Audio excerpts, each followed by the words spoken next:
Pembuatan larutan asam asetat. Tujuan percobaan: membuat larutan asam cuka secara enzimatik. Dasar teori: asam asetat merupakan salah satu produk industri yang banyak dibutuhkan di Indonesia. Asam asetat dapat dibuat dari substrat yang mengandung etanol yang dapat diperoleh dari berbagai macam bahan seperti kulit nanas, kopi, dan air kelapa. Tersedianya air kelapa dalam jumlah besar di Indonesia, yaitu dari 900 juta liter per tahun, merupakan potensi yang belum dimanfaatkan secara maksimal. Saat ini, pemanfaatan air kelapa belum optimal. Selain sebagai bahan baku nata de coco, air kelapa dapat dibuat cuka secara tradisional oleh masyarakat. Pemanfaatan sebagai substrat produksi asam asetat perlu dilakukan dan perlu dicari sistem yang efisien, sehingga dapat menangani dalam jumlah limbah yang besar. Pembuatan asam asetat dapat dilakukan dengan dua cara, yaitu secara sintesis atau kemis dan secara mikrobiologis atau fermentasi. Alat: 1 botol, 2 pipet, 3 panci, 4 sudip, 5 sendok takar, 6 saringan, 7 sarung tangan, 8 toples plastik, 9 kain serbet.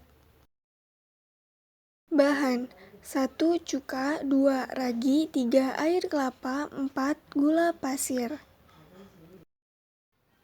Prosedur kerja: 1. Pisahkan air kelapa dengan isinya menggunakan saringan. 2. Tuang air kelapa ke dalam panci sebanyak 600 ml dan masukkan 5 gram gula pasir, lalu rebus dengan suhu sedang hingga larutan homogen. Kemudian, larutan didinginkan dengan suhu ruangan. 3. Larutan disaring dan dimasukkan ke dalam toples plastik yang sudah disterilkan. 4. Lalu tambahkan 2 ml asam cuka, aduk hingga larutan homogen menggunakan sudip. 5. Selanjutnya tambahkan 2 gram ragi, aduk hingga larutan tersebut homogen dengan menggunakan sudip. 6. Setelah itu tutup wadah dan diamkan selama 15 hari untuk proses fermentasi. 7. Setelah 15 hari, tutup wadah fermentasi dibuka dan ditutup kembali dengan kain serbet. 8. Lanjutkan fermentasi selama 7 hari. 9. Kemudian saring larutan cuka kelapa tersebut dan masukkan ke dalam botol. 10. Larutan asam asetat siap digunakan. Assalamualaikum warahmatullahi wabarakatuh. Halo Bu Retno, perkenalkan nama saya Nur Fatimah Zahra Mulyawan, saya di kelas 12 ke-1. Pada video ini saya akan menunjukkan bagaimana cara membuat larutan asam asetat dengan menggunakan air kelapa.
Hasil percobaan asam cuka kelapa didapatkan.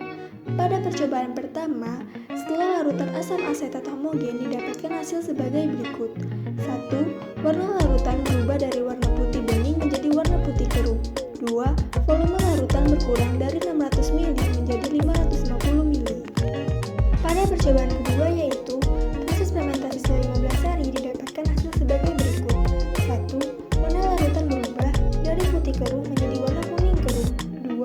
Volume larutan berkurang dari 550 ml menjadi 510 ml. 3. Sedikit endapan yang berwarna putih. 4. Uap air di bagian sisi pinggiran atas wadah. 5. Sedikit beraroma asam. Pada percobaan ketiga yaitu proses fermentasi setelah 7 hari didapatkan hasil sebagai berikut. 1. Warna larutan berubah dari kuning keruh menjadi warna putih. 2. Volume larutan berkurang dari 510 ml menjadi 500 ml. 3. Endapan yang berwarna putih. 4. Uap air di bagian sisi pinggiran atas wadah. 5. Beraroma asam yang sangat tajam. Pembahasan. Pada praktikum yang berjudul pembuatan asam cuka dari air kelapa secara enzimatik, asam cuka atau asam asetat dapat dibuat dari bahan-bahan yang mengandung gula, sehingga air kelapa dapat digunakan sebagai bahan baku dalam pembuatan asam cuka. Perubahan karbohidrat menjadi asam cuka dapat dilakukan dengan cara fermentasi anaerob dan aerob. Pembuatan cuka memerlukan 2 tahap proses fermentasi yaitu tahap pertama anaerob yang menyebabkan perubahan gula menjadi alkohol oleh kamir atau ragi. Tahap kedua yaitu aerob yang menyebabkan terjadinya perubahan alkohol menjadi asam cuka. Pembuatan asam cuka dilakukan menggunakan metode lambat yang membutuhkan waktu sekitar 3 minggu. Cuka air kelapa mirip dengan cuka fermentasi lainnya seperti cuka apel. Cuka air kelapa pada praktikum ini berwarna putih dengan rasa asam yang sangat tajam dan beraroma seperti asam asetat. Kesimpulan. 1. Pemakaian ragi dan gula berpengaruh terhadap proses fermentasi pembuatan cuka air kelapa. 2. Larutan asam cuka yang dibuat secara fermentasi mempunyai keunggulan dibandingkan dengan produk asam cuka yang beredar di pasaran, karena mempunyai flavor yang lebih baik. 3. Lama fermentasi sangat berpengaruh untuk kadar asam yang baik. Apabila proses fermentasi diteruskan, terlihat kecenderungan konsentrasi asam asetat menurun. 4. Cuka air kelapa yang dihasilkan pada praktikum ini berwarna putih dengan rasa asam yang sangat tajam, beraroma seperti asam asetat, dan bervolume 500 ml.